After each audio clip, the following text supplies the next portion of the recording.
Hey guys, it's Mitch. How's it going? It's time now to hit one of the most iconic issues of X-Men. This is Uncanny X-Men number 201 by Chris Claremont and Rick Leonardi. So just before we get into it, if you enjoy the channel and feel like you might want to help out a little bit, go subscribe on my Patreon. Links are in the description. You can also follow me on Instagram, and you can join the Blood Force Discord server. So, Uncanny X-Men 201. I feel like everybody recognizes this cover at least. This is the big who will lead them issue that has been building up for some time now, really. Both Cyclops and Storm have led the X-Men at one time or another. Storm more recently, I suppose. Cyclops is the traditional leader of the X-Men. Even in the few issues we've looked at, we've seen him display not only like a command presence and everything, but a strategic sort of leadership. But of course, Cyclops is compromised because he has a new wife. And his new wife, Madeline Pryor, is pregnant. And you can't exactly go gallivanting around the world, or possibly the solar system, or whatever, when you have a wife and child to look after. And for a while there, I think he did manage to stay out of the picture, but then another crisis bloomed up. Scott, of course, goes to Professor X's aid, and then Professor X disappears, and Magneto sets himself up as the new teacher at the school. So now, he's completely conflicted, where he feels it's his duty to stick around and make sure Magneto doesn't pull any shit, and lead the X-Men now that Professor X is nowhere to be found. On the other hand, Storm has also led the X-Men recently, and we saw all sorts of character building stuff, where she was thinking strategically, she was also thinking in terms of acceptable losses. She's become a bit more hardened over the last few issues, she has a bit of a wild side now, and of course, she recently lost her powers. So she's also compromised. That said, her focus is unwavering. So this is the issue where we're going to decide once and for all who's going to lead the X-Men going forward. And we're going to start out with the cover here. That's pretty fucking great. It's immediately eye-catching, not only through the recognizable characters, why would Cyclops and Storm be fighting if you haven't been reading and you don't know, but the dynamicism of the figures, the impact here, like Cyclops is twisted to the point where he's almost folded in half. That's fantastic. Great dynamic angle, simple colors, but like bright and vivid. It's good shit. And I like this here in the corner box. Usually you get all the different heads. Now we just have two heads, and we have to make a decision. This is one of those comics I never really thought I'd pick up, to be honest. It's not as pricey as I thought it would be, I think. It's still it's a bit of an investment, but this one is, it's worth putting out 10, 15 bucks, whatever it is. And honestly, I don't think too many comics are. So, okay, this is The Duel. Written by Chris Claremont, penciled by Rick Leonardi, inked by Whilce Portacio. I missed that the first time through. Letters, Tom Orzechowski. Colorist, Glynis Oliver. And we haven't touched on Rick Leonardi up until this point. I guess this is really when he's establishing himself as, the go-to fill-in guy for Marvel. Whenever any comic is lagging behind, you get Rick. Rick's going to provide you with some quality, and he's going to do it quick. Which might make you go, hey, why doesn't that guy get his own series then? But, he might be more valuable as a ready-to-go patch artist. And you can see his style already starting to go towards that weird shit he was doing in the 90s. It's very loose, it has a tendency to be fluid and gestural, and almost abstract at times. So, for instance, the last issue of Uncanny X-Men Rick Leonardi drew, as far as I can tell through Wikipedia anyway, is Uncanny X-Men 252. This is November of 1989, and you can see how just crazy his shit is. Who's inking this? Kent Williams. But, that's not a dude. That's a jellyfish pretending to be a dude. Oh, this Kent Williams guy seems to have an extremely sloppy style, too, which I think is very interesting, actually, when combined with Rick Leonardi. Yeah, so accenting his more cartoony elements. And, pretty dynamic and everything. I wonder if we'll get to this eventually. Probably, right? Yeah, you can see just the dynamicism of the figures here with all this leaping and just stretching into ridiculous poses. It's great stuff. Yeah, here he doesn't have it quite as much. And of course, Whilce Portacio at this time would be very young. He's about 22 right now, I think. And he's got a couple of projects under his belt with Alien Legion and the Long Shot series. But right now, he might still be a little bit hesitant about going over somebody who's so wild. Oh, one other thing I wanted to bring up. I have a couple of issues of Cloak and Dagger from just the year previous, which are also done by Rick Leonardi. Only you wouldn't really be able to tell, because this is a very different look. This is very early Rick Leonardi, where he's just trying to draw like a dude who draws comics. You see little bits of it here and there, like in the folds here and everything, where he's allowed to kind of step outside the box a bit. But for the most part, he's just very solid and doesn't stretch too far. This is less than a year later. Anyway, so we're opening things up. Madeline Pryor has had his baby. There's Madeline. There's little baby Nathan. No scars yet, but they're coming. And everybody is doting on the baby. Except Cyclops. Cyclops is in full battle mode and he's on alert for danger. He doesn't have time for babies or wives. And we're going to see it again here, where like everybody's just having a good time. They're all, doting and joking around and hovering around Madeline the baby and just all getting in on the moment. Meanwhile, Scott's way the fuck over here, just kind of monitoring the situation. Nightcrawler and Phoenix start joking around. She pushes over the chair he's sitting on.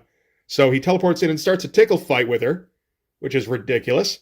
Meanwhile, Scott's over here, stiff as a board, separated from everybody, hasn't said fucking shit yet.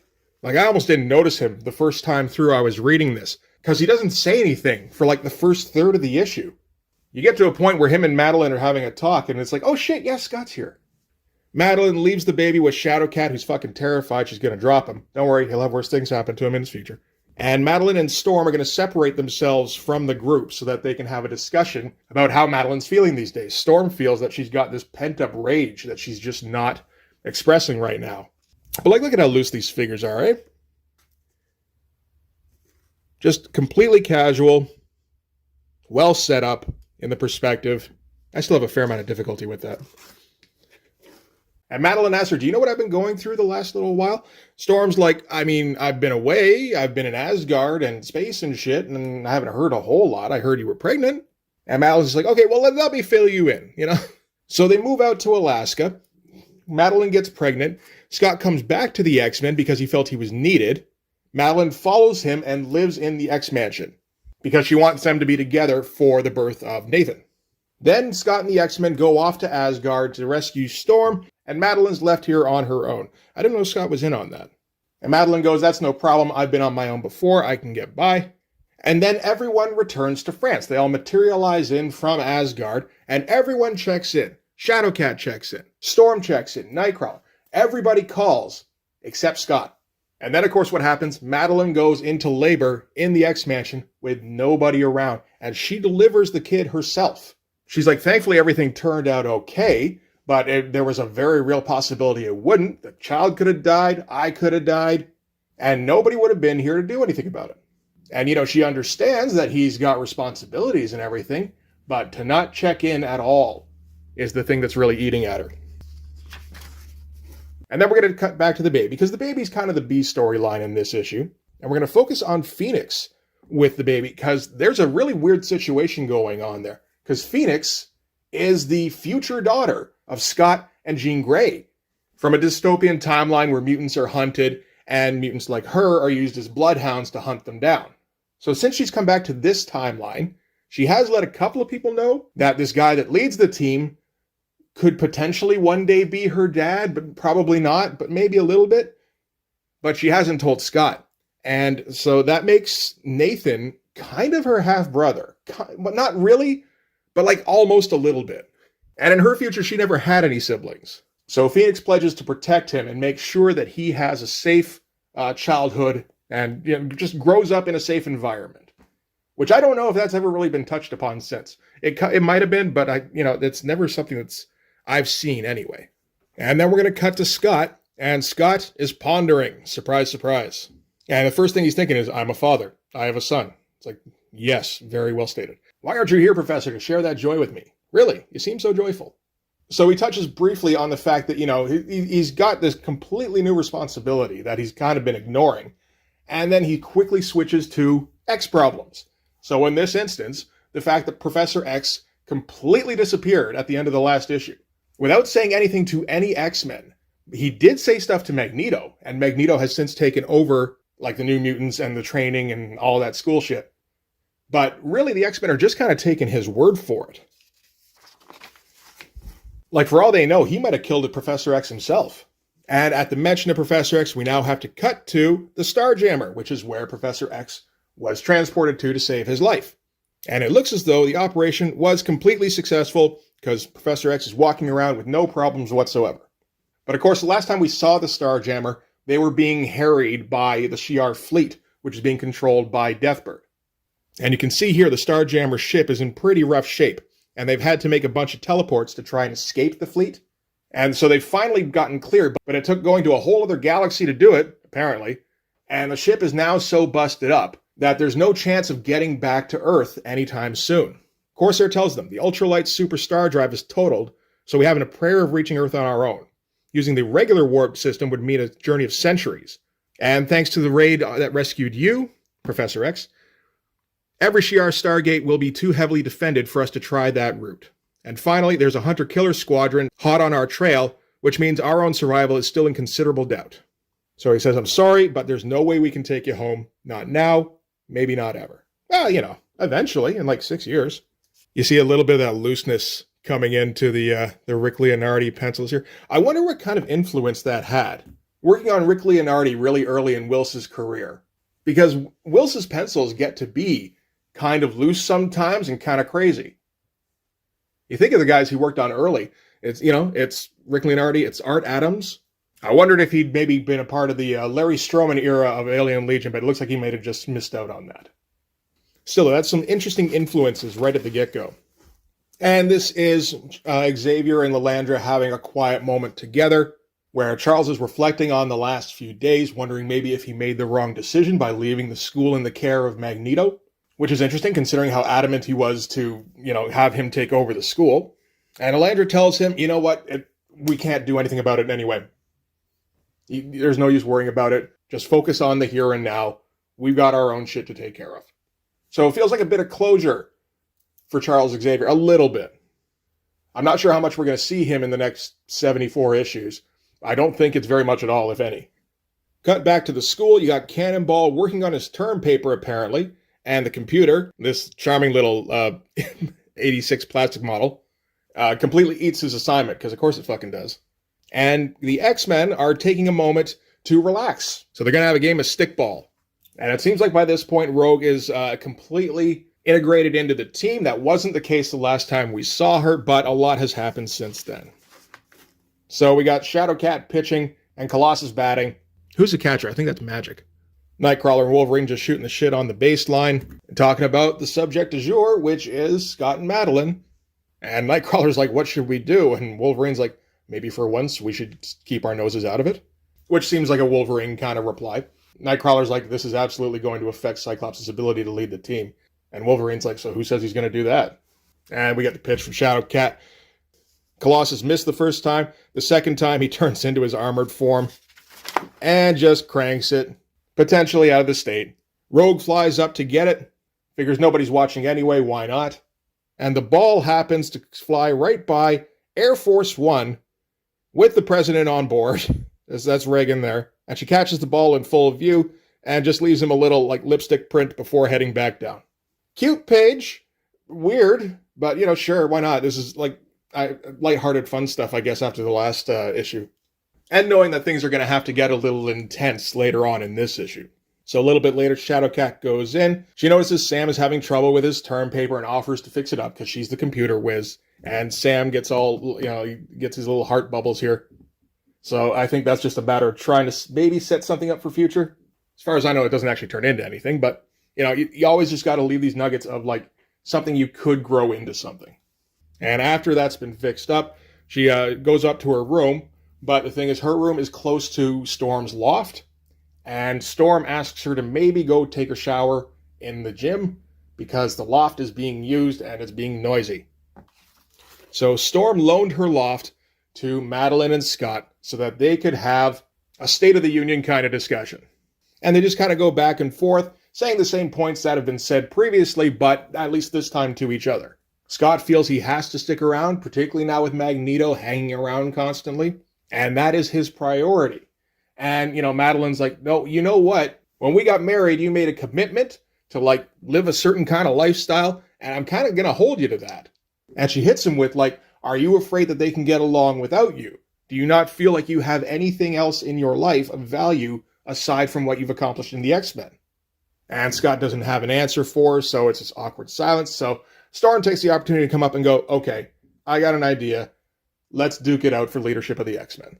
And Scott's not backing down, so that's what we're going to do. And we got some nice background stuff here. I wonder if Rick Leonardi didn't get the memo that Storm took all the plants out of her loft, or if, the plants are just back now. And hey, look, we got expressions again. They kind of disappeared in the John Romita era. So cut from there to the Danger Room, where Magneto is training with the New Mutants. And Cyclops asks Doug to clear them out. And as soon as word gets out that this is going to be a Cyclops versus Storm fight for leadership of the X-Men, everybody crowds into the observation area. So that's some fun stuff. This is weird, seeing this with Magneto just kind of like casually, interacting with X people. So Doug whips them up a program for the background. It's this big ruin kind of thing. This panel looks great. I like all the detail here. I love the angle. And I like some of the work Wilson's putting in on some of these marks here. They're a little weird.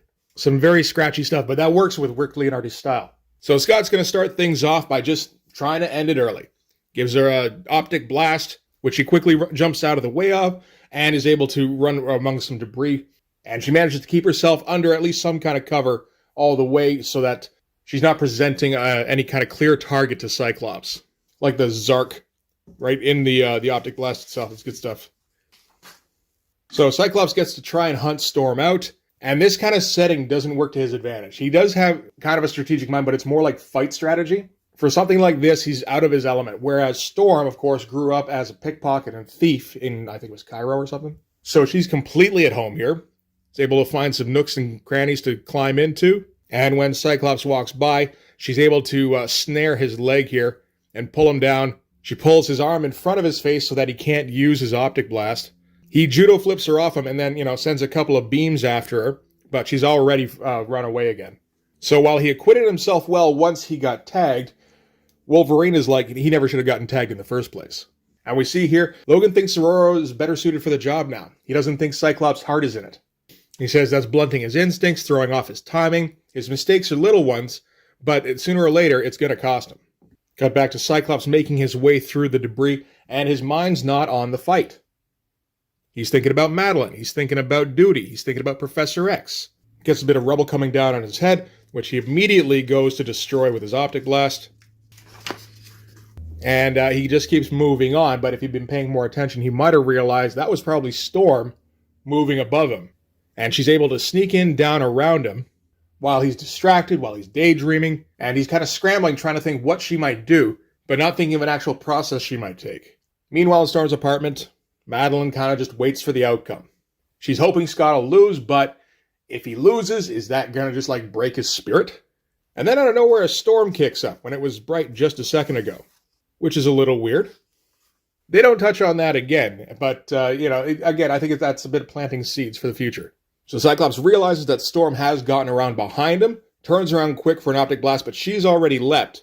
She snatches the goggles off his head, and without the goggles, he can't open his eyes for fear of accidentally killing somebody. So the fight basically at that point is over. So Storm establishes herself without doubt as the X-Men's leader. Scott congratulates her and walks away, and he's kind of thinking to himself, what the fuck just happened? And now he gets to go talk to Madeline and see if he can kind of patch things up a little bit, given how he was talking before. And, events clearly demonstrated he wasn't fit to continue as in the position he was arguing himself for. And then we get a brief little epilogue with Phoenix here, where she's visiting the house of Jean's parents. I thought Jean's parents were dead. I don't know. And she leaves a little kind of memory crystal thing for them of Jean, and she kind of puts herself in it, and then leaves again. Just kind of some heartstrings stuff to end the issue on, but seeing as how we didn't read the issues directly previous to this, it doesn't really mean much to me personally. And that's it for Uncanny X-Men number 201. That's a pretty good issue. We covered a lot of ground. And you got to like these issues where you get some definitive change. A lot of the time, maybe particularly in Chris Claremont books, change tends to happen gradually. And, by the time you realize things have changed, it's been like 25 issues. It's like, Jesus, but it's been small events taking place over the course of that time. It's nice to get a definitive, hey, check this issue out. This is the one where, Storm beats Cyclops for leadership of the X-Men. And as I said before, this would be Scott's retirement, theoretically. So now him and Madeline are going to go back to Alaska. They're going to raise Nathan. Scott might get called back every once in a while for an adventure, but officially, he's out of the X Club. At least according to Chris Claremont's intentions. Of course, that didn't end up being the case because Uncanny X-Men is like a runaway freight train at this point, where it's the biggest selling book in Marvel. So what happens then? We need more X books. And hey, we've got this team of mutants sitting around that we never use, the original X-Men. Why don't we bring them out of retirement? And we start off a whole new book with them, X Factor #1. And shit, we'll even bring Jean back. It could be a big old reunion. We'll say Jean was photocopied, and the original was left at the bottom of the ocean, and the photocopy became Dark Phoenix. But really, Jean is all fine and dandy, and now she can go and be back part of the team again. It kind of throws a bit of a wrench in things that, Scott's married to this woman that looks identical to her now. But that's small potatoes, right? Yeah, you can just deal with that later in Inferno. But by, having Scott abandon his wife and child so that he can hang out with his ex-girlfriend. And then you have the wife, essentially sell her soul and become like a demon lady and try and destroy the X-Men and all that shit. I mean, that's fine, right? And on top of things, you got the fact that X Factor starts out as a mutant hunting group. It's a front. It's so that they can find mutants. So, and, kind of basically hide them away somewhere. It's kind of a mutant railroad. But still, X Factor starts out kind of gross. But anyway, I mean, hopefully eventually we'll get to Inferno. The plan was to do that, but I think I'm going to be slowing down the schedule a little bit and kind of give myself some time to draw going forward. We'll see how things go. Not for the next little bit, though, because next week we're starting off Extreme Prejudice. So, buckle up. But that's going to do it for this one. Thanks very much for watching. If you like this video, please hit like, hit subscribe, hit the notifications so you know when the next one's coming out. Go over and subscribe on my Patreon. That'll give you access to everything I do, from the Blood Force stuff to the YouTube videos before they get uploaded to YouTube, as well as some Patreon exclusive content. You can also follow me on Instagram and DM me there for commissions, and you can go and join the Blood Force Discord server. But yeah, that'll do it for this one. Thanks again for watching. I'll see you guys in the next one. Bye-bye.